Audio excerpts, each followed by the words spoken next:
Ubusanzwe amazina ye bwite yitwa Uwicyeza Pamela.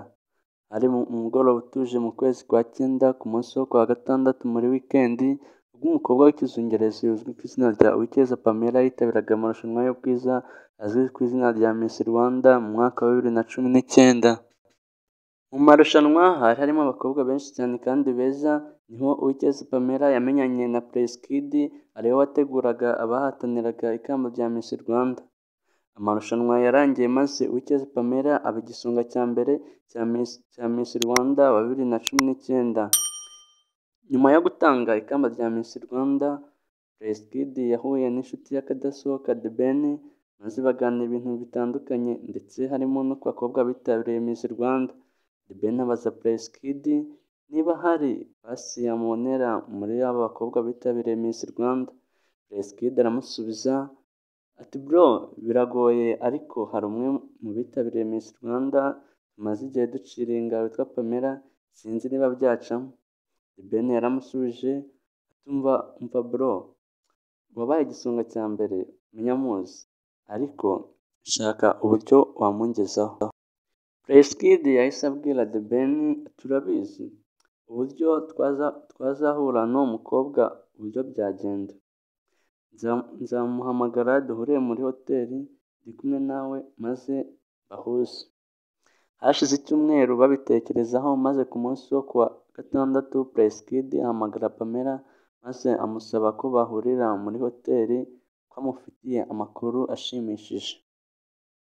Pamela yaje yambaye neza bishimishije, mbese nk'umuntu witeguye guhura n'uwari umuyobozi we muri Miss Rwanda. Baricaye baraganira bafata icyo kunywa, maze Prince Kid abaza Pamela ati mbese ko ufite ikibazo cy'amatsiko, hari umuhanzi wo mu Rwanda ukunda ninde? Pamela yaramushubije ati urabizi mu Rwanda dufite abahanzi benshi ndabakunda, ariko abo nkunda cyane kurusha abandi ni Meddy na The Ben. Prince Kid arongera aramubaza ati none se nguhuje n'umwe muri abo bahanzi wabyumva ute?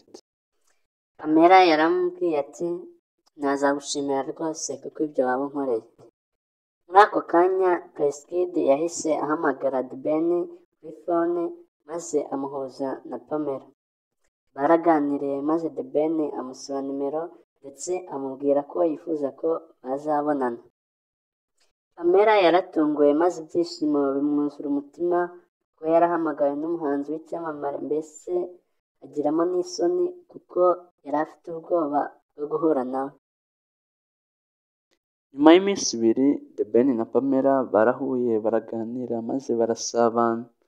Baraganiriye baramenyana, mbese kugera no ku babyeyi, ariko iyo baganiraga wabonaga bose barebana akana ko mu jisho, mbese ubona ko bose bafite urukundo rudasanzwe.